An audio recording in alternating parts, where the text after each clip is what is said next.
Maniwala ka man o hindi, ang taong 2026 ay hindi lamang tungkol sa swerte, ito ay tungkol sa isang babalang pilit na itinago sa loob ng maraming dekada. Habang ang mundo ay abala sa pag-asam ng Golden Era, may isang pangitain si Baba Vanga na ngayon lang nabigyan ng linaw. Isang malaking kaganapan ang malapit ng mangyari na yayanig sa pundasyon ng iyong pinansyal at emosyonal na buhay. Ikaw ba ay isa sa mga mapoprotektahan o isa ka sa mga mabibigla na lamang? Huwag kukurap dahil ang mga susunod na minuto ay maaaring ang pinakamahalagang babalang matatanggap mo ngayong taon. Ang sikretong ito ay hindi maghihintay at ang oras ay mabilis na nauubos. Hi everyone, how are you? I hope you will be fine. Welcome back to Universe Secrets. I am Kaina. Today video is very serious and important. We are talking about Baba Vanga's secret warning for 2026. Many people missed this message, but I have researched deeply to bring this to you in Filipino. Make sure to watch until the end so you don't miss the secret. Let's start. Sa puntong ito, kailangan nating maglakbay pabalik sa nakaraan upang maunawaan ang bigat ng ating hinaharap. Si Baba Vanga, ang bulag na mistika mula sa Bulgaria, ay hindi lamang basta nanghuhula. Siya ay nakakakita ng mga energetic threads na nagdurugtong sa ating kasalukuyan at sa mga posibleng mangyari. Bago siya pumanaw noong 1976, may mga huling salita siyang iniwan na tila ngayon lang nagkakaroon ng hugis. Binanggit niya ang taong 2026 bilang ang dakilang pagyani. Bakit ito tinawag na pagyani? Hindi ito tungkol sa lindol sa lupa, kundi isang spiritual and systemic earthquake. Sinasabi sa kanyang mga vision na ang mundo ay papasok sa isang frequency kung saan ang lahat ng kasinungalingan ay mabubunyag. Ang lihim na babala na tinutukoy natin ay ang babala laban sa pagkapit sa mga bagay na luma at hindi na nakakatulong sa iyong paglago. Ayon sa mga nakasaksi sa kanyang huling mga sandali, paulit-ulit niyang binanggit ang salitang reset. Isang reset na magsisimula sa enerhiya ng kalawakan at tatama sa ating mga bulsa, sa ating mga career, at sa ating mga puso. Ang isang bagay na malapit nang mangyari ay ang pagtatagpo ng teknolohiya at ng kaluluwa ng tao. Sa ilalim ng Golden Era, ang mga taong handang magbago, ang mga taong hindi natatakot na iwanan ang kanilang mga comfort zones, ang tanging makakalampas sa pagyanig na ito. Sinasabi ni Baba Vanga na sa taong 2026, ang asul na liwanag mula sa langit ay magbibigay ng senyales na ang lumang mundo ay tapos na. Ito ang dahilan kung bakit marami sa inyo ngayon ang nakakaranas ng matinding pagkapagod o pakiramdam na tila nawawala sa landas. Huwag kayong matakot dahil ito ay bahagi ng paglilinis ng universo bago ang iyong muling pagsilang. Ngayong nauunawaan na natin ang bigat ng huling pangitain ni Baba Vanga, dako naman tayo sa pinakaimportanteng tanong, paano mo malalaman kung ang universal reset ay nagsisimula na sa iyong buhay? Sinasabi sa mga lihim na turo na ang universo ay hindi gumagalaw ng walang pahiwatig. Mayroong 3 pangunahing senyales na dapat mong bantayan, at kung nararanasan mo ang mga ito, ikaw ay kasama sa mga pinili para sa massive transformation. Ang unang senyales ay ang digital and financial friction. Napapansin mo ba na ang mga dating paraan ng pagkita ng pera o ang mga sistemang dati mong pinagkakatiwalaan ay biglang nagiging mahirap o tila hindi na gumagana? Ayon sa propesya para sa 2026, ang Golden Era ay nangangailangan ng bagong lalagyan. Hindi mo maaaring ilagay ang bagong alak sa lumang balat. Ang mga technical issues, ang mga pagbabago sa algorithm, at ang transisyon patungo sa digital na mundo ay hindi aksidente.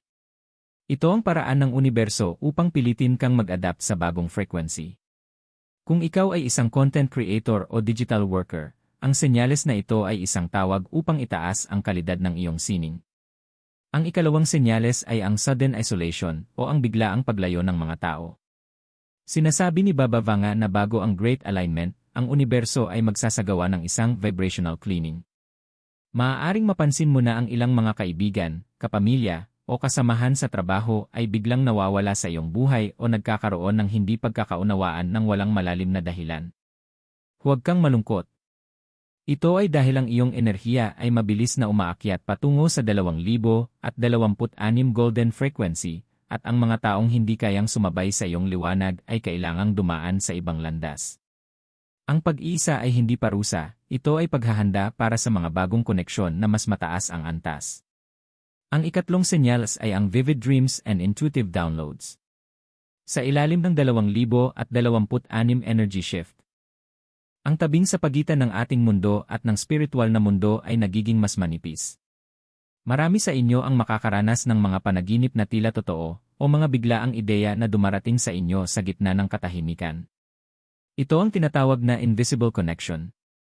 Ang mga ideyang ito ang iyong magiging blueprint para sa iyong tagumpay sa susunod na dekada. Huwag mong babaliwalain ang iyong kutob dahil ito ang boses ng universo na gumagabay sa iyo palayo sa babala at patungo sa biyaya. Ngayon, dumako tayo sa pinakainaabangang bahagi.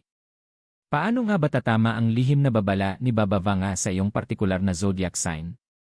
Sinasabi sa mga sinaunang kasulatan na ang bawat isa sa atin ay binubuo ng mga elemento, lupa, hangin, apoy, at tubig.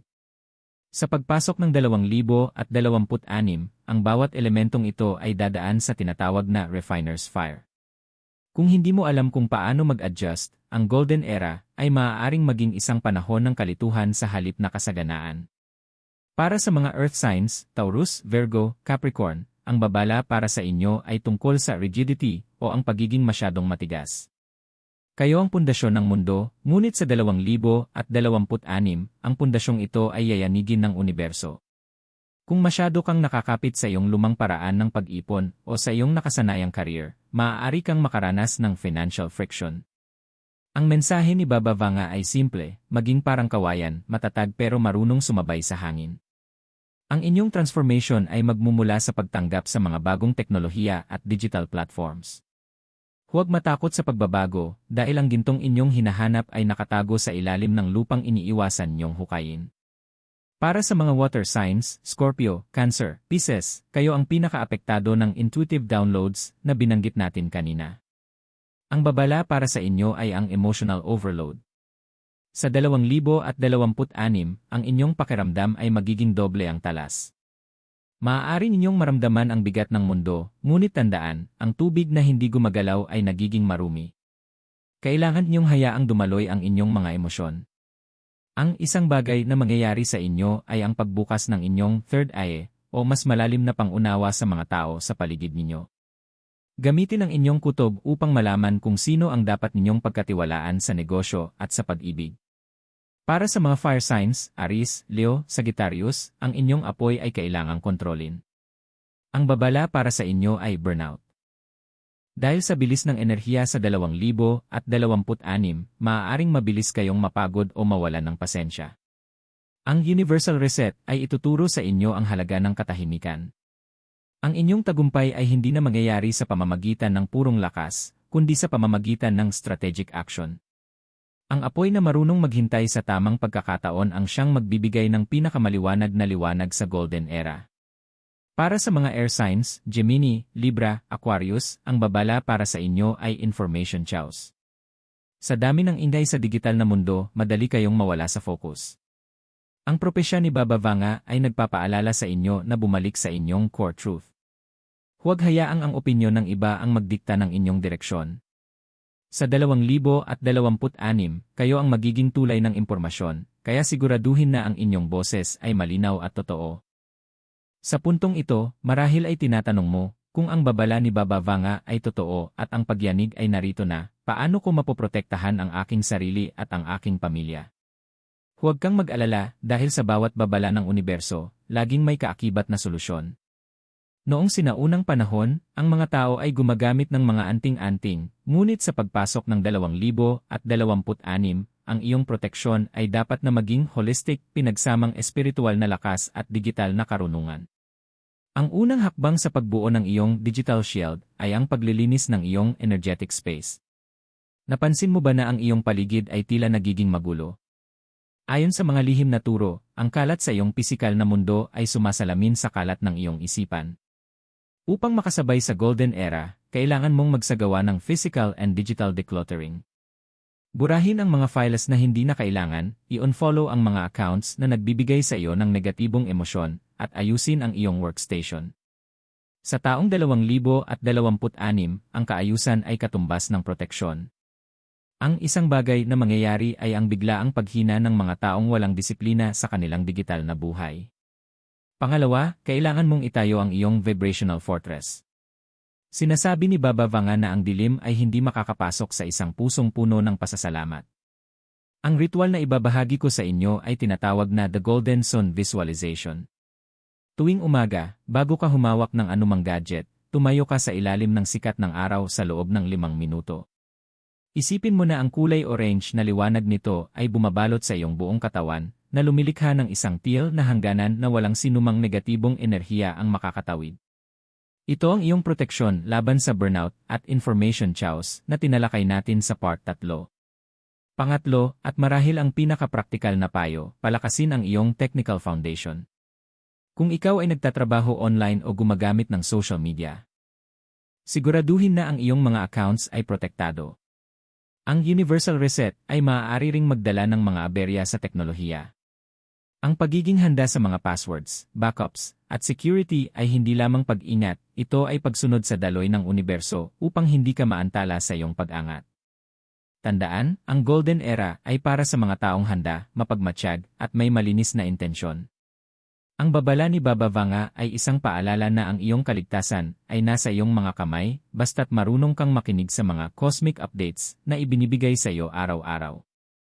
Habang papalapit tayo sa puso ng taong 2026, may isang kaganapan sa kalawakan na binigyang diin sa mga lihim na tala ni Baba Vanga, ang paglitaw ng tinatawag na prophetic blue moon.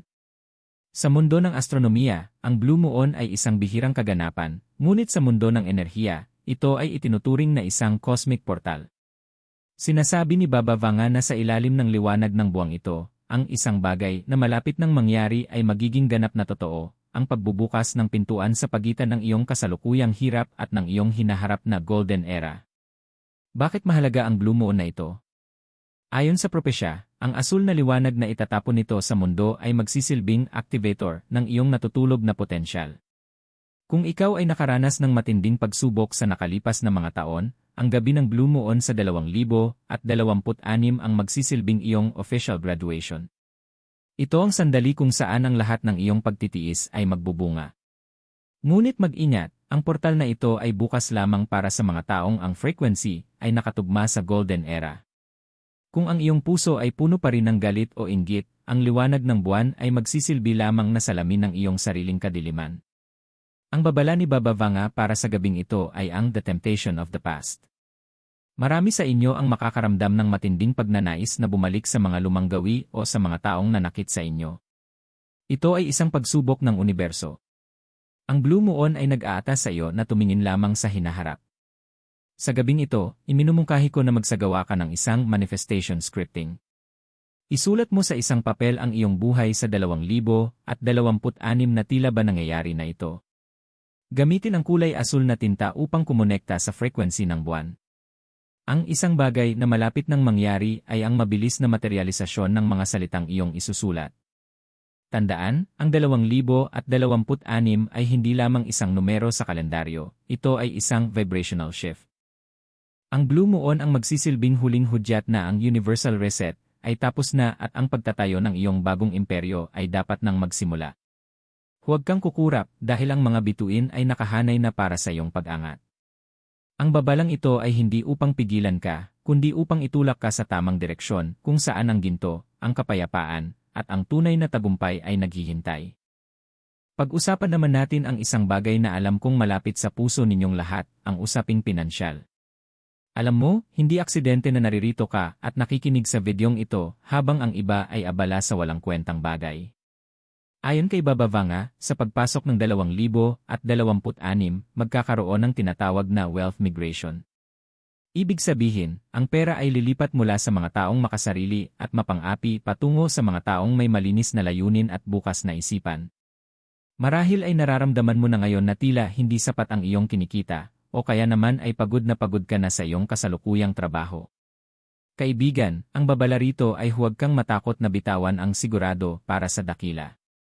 Ang isang bagay na mangyayari sa career world sa 2026 ay ang pag-usbong ng mga soul-based businesses. Ito ang mga negosyo o trabaho na hindi lang puro kita ang iniisip, kundi kung paano makakatulong sa kapwa. Kung ikaw ay nasa larangan ng sining, pagtuturo, o pagbibigay ng serbisyo, ito na ang iyong panahon. Sinasabi sa propesya na ang ginto ng 2026 ay hindi lamang nakabaon sa lupa, kundi nasa ulap o cloud. Ang digital world ang magiging bagong sakahan. Pero heto ang twist, hindi kayayaman dito sa pamamagitan ng panlilinlang. Ang frequency ng golden era ay napakataas, kaya ang anumang gawaing hindi tapat ay mabilis na buguho. Ang babala ni Baba Vanga ay para sa mga nag-iisip ng shortcut. Sa 2026, ang consistency at authenticity ang iyong magiging tunay na pera. Kaya kung may pangarap kang simulan, isang YouTube channel, isang maliit na online business, o isang bagong skill, huwag mong hintayin ang bukas. Ang universo ay naglalagay na ng mga financial signposts sa iyong landas. Pansinin mo ang mga pagkakataong dumarating sa iyo na tila too good to be true pero may kasamang magandang kutob. Iyon ang hudyat mo. Ang 2026 ay hindi para sa mga nag-aalinlangan, kundi para sa mga matatapang na kayang yakapin ang kanilang tunay na galing. Hindi kumpleto ang ating paglalakbay sa 2026 kung hindi natin pag-uusapan ang aspeto ng ating mga puso. Sinasabi sa mga pangitain ni Baba Vanga na ang universal reset ay hindi titigil sa iyong career o pera, papasok din ito sa pinakapribadong bahagi ng iyong buhay, ang iyong mga relasyon. Kaibigan, kung nararamdaman mo ngayon na tila may tensyon sa pagitan mo at ng iyong mga mahal sa buhay, makinig kang mabuti, ang babalang ito ay para sa iyo. Sa taong 2026, magkakaroon ng tinatawag na soul sorting. Ayon sa propesya, ang mga relasyong binuo lamang sa interes, kasinungalingan, o takot ay mabilis na matatapos. Ang frequency ng golden era ay hindi kayang maglaman ng mga toxic na koneksyon. Ang isang bagay na mangyayari ay ang biglaang paglayo ng mga taong hindi na nakatugma sa iyong bagong enerhiya. Maaaring masakit ito sa simula, ngunit isipin mo ito bilang paglilinis ng universo upang bigyang daan ang mga soul contracts na tunay na mag-aangat sa iyo. Para sa mga single, ang 2026 ay taon ng vibrational attraction. Hindi mo na kailangang maghabol. Ang babala ni Baba Vanga ay huwag kang pilit na kumatok sa mga pintong nakasara na. Sa sandaling tanggapin mo ang iyong sariling halaga at yakapin ang iyong golden era transformation, kusa mong mahihila ang mga taong may parehong liwanag gaya ng sayo. Ang pag-ibig sa 2026 ay magiging mas malalim, mas spiritual, at mas puno ng suporta. Tandaan, ang puso ay ang sentro ng iyong invisible connection sa universo. Kung ang iyong puso ay mabigat, mahihirapan kang makita ang mga oportunidad na dumarating.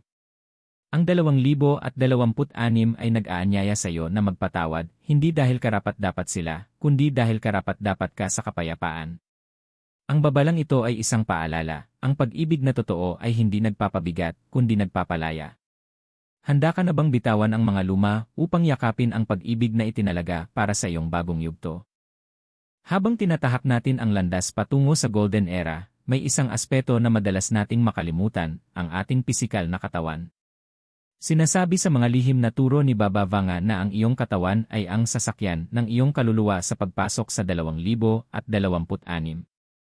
Ang babala para sa taong ito ay simple, hindi mo madadala ang iyong mga pangarap kung ang iyong katawan ay pagod at puno ng negatibong enerhiya. Ang universal reset ay hindi lamang tungkol sa isip, kundi tungkol din sa ating biological frequency. Napansin mo ba na nitong mga nakaraang buwan, tila mas madali kang mapagod o kaya naman ay nagbabago ang iyong panlasa sa pagkain? Ito ay hindi lamang basta stress. Ito ay ang iyong katawan na sumasabay sa pagbabago ng enerhiya ng mundo. Ang isang bagay na mangyayari sa 2026 ay ang tinatawag na cellular awakening. Ang mga taong patuloy na nagpapakain ng mababang enerhiya sa kanilang katawan, maging ito ay sa pamamagitan ng maling pagkain o negatibong emosyon, ay makakaranas ng matinding vibrational friction. Ang golden key para sa iyong kalusugan sa 2026 ay ang elemental balance. Ayon sa propesya, kailangan nating bumalik sa mga natural na elemento. Ang tubig na iniinom mo ay dapat mong lagyan ng intensyon, isipin mo na ito ay puno ng liwanag at lunas. Ang lupa na iyong tinatapakan ay dapat magsilbing daluyan ng iyong stress. Ang babala ni Baba Vanga ay huwag nating hayaang lamunin tayo ng artificial na mundo. Ang teknolohiya ay para sa ating career, pero ang kalikasan ay para sa ating buhay. Para sa mga nakakaranas ng digital fatigue, ang payo ng universo ay ang sunlight recharging. Gaya ng binanggit natin sa part 4, ang sikat ng araw sa umaga ang siyang magsisilbing iyong natural na proteksyon. Sa taong 2026, ang kalusugan ay hindi lamang kawalan ng sakit, ito ay ang pagkakaroon ng sigla na kayang sumabay sa bilis ng golden era. Alagaan mo ang iyong sarili, hindi dahil kailangan mong maging perpekto. Habang tinitingnan natin ang ating mga sarili, hindi natin dapat kalimutan na tayo ay bahagi ng isang mas malaking kabuuan. Ano nga ba ang sinasabi ni Baba Vanga tungkol sa mga bansa at sa takbo ng mundo sa taong 2026? Ayon sa kanyang mga huling pangitain, ang mundong ating kinagisnan ay dadaan sa isang global sovereignty shift. Ang babala rito ay hindi para sa atin na mga ordinaryong tao, kundi para sa mga sistemang luma at mapang-abuso. Sinasabi sa propesya na ang 2026 ay taon ng The Great Realignment of Borders. Hindi ito nangangahulugan ng digmaan, kundi ang muling pagtuklas ng bawat bansa sa kanilang sariling yaman at kakayahan. Ang isang bagay na mangyayari sa pandaigdigang entablado ay ang paghina ng impluensya ng mga old powers at ang pag-usbong ng mga bansang dati ay itinuturing na mahihina. Ang Pilipinas, kasama ang iba pang mga bansa sa silangan, ay makakaranas ng tinatawag na economic spiritualization. Ang inyong kultura, ang inyong sining, at ang inyong pagiging resilient ang magiging bagong global currency. Ang babala ni Baba Vanga para sa mundo ay ang The Marriage of Peace. Marami ang mag-aalok ng mga huwad na solusyon sa mga krisis, ngunit ang tunay na kapayapaan ay magmumula sa baba, mula sa mga komunidad na natututong magtulungan. Ang Universal Reset ay tatama sa mga global supply chains upang ituro sa atin ang halaga ng local abundance. Sa 2026, ang mga taong marunong magtanim ng sariling pagkain at ang mga komunidad na may sariling sistema ng enerhiya ang siyang magiging pinakaligtas. Huwag kayong matakot sa mga balita ng pagbabago sa mundo. Ang 2026 ay ang taon kung saan ang asul na liwanag ng katotohanan ay liliwanag sa bawat sulok ng mundo. Ang babalang ito ay isang paalala na ang ating tunay na seguridad ay hindi nakasalalay sa mga piraso ng papel o sa mga desisyon ng mga makapangyarihan, kundi sa ating kakayahang magkaisa bilang isang sangkatauhan sa ilalim ng isang golden era. Frequency. Narating na natin ang dulo ng ating paglalakbay sa mga lihim na babala ni Baba Vanga para sa taong 2026. Ngunit tandaan mo, ang katapusan ng videong ito ay siya namang simula ng iyong bagong yugto. Ang isang bagay na malapit nang mangyari ay hindi dapat katakutan, kundi dapat yakapin ng may bukas na bisig at malinis na puso. Ang 2026 ay hindi lamang tungkol sa mga bituin o sa mga hula ng mga mistika, ito ay tungkol sa iyo. Ikaw ang arkitekto ng iyong sariling golden era. Ang babala ni Baba Vanga ay nagsilbing mapa upang hindi ka maligaw sa dilim, ngunit ikaw pa rin ang may hawak ng manibela. Huwag mong hahayaan na ang takot ang magdikta ng iyong bukas. Sa halip, hayaan mong ang pag-asa at ang iyong invisible connection sa universo ang maggabay sa iyo patungo sa kasaganaan. Bago tayo magpaalam, may isang maliit na hamon ako para sa iyo. Sa comment section sa ibaba, isulat mo ang katagang, "Handa na ako para sa aking golden era." Ang pag-type ng mga salitang ito ay isang simpleng ritual ng pagtanggap sa bagong frequency ng 2026. Basahin mo rin ang mga comments ng iba at magbigay ng positibong enerhiya sa iyong kapwa, Starseeds. Huwag mong kalimutang i-like ang videong ito at mag-subscribe sa Universe Secrets para sa mas marami pang malalim na pagsusuri tungkol sa iyong kapalaran. Ay share mo rin ito sa isang taong sa tingin mo ay nangangailangan ng gabay at pag-asa sa panahong ito. Tandaan, ang liwanag na iyong ibinibigay ay ang liwanag din na babalik sa iyo ng siksik, liglig at umaapaw. Ako si Kainaat, at laging tandaan, ang universo ay hindi natutulog, at ang iyong ginto ay naghihintay lamang na iyong tuklasin. Hanggang sa muli nating pagkikita, manatiling maningning at laging handa sa mga biyayang dumarating. Maraming salamat at hanggang sa susunod na video.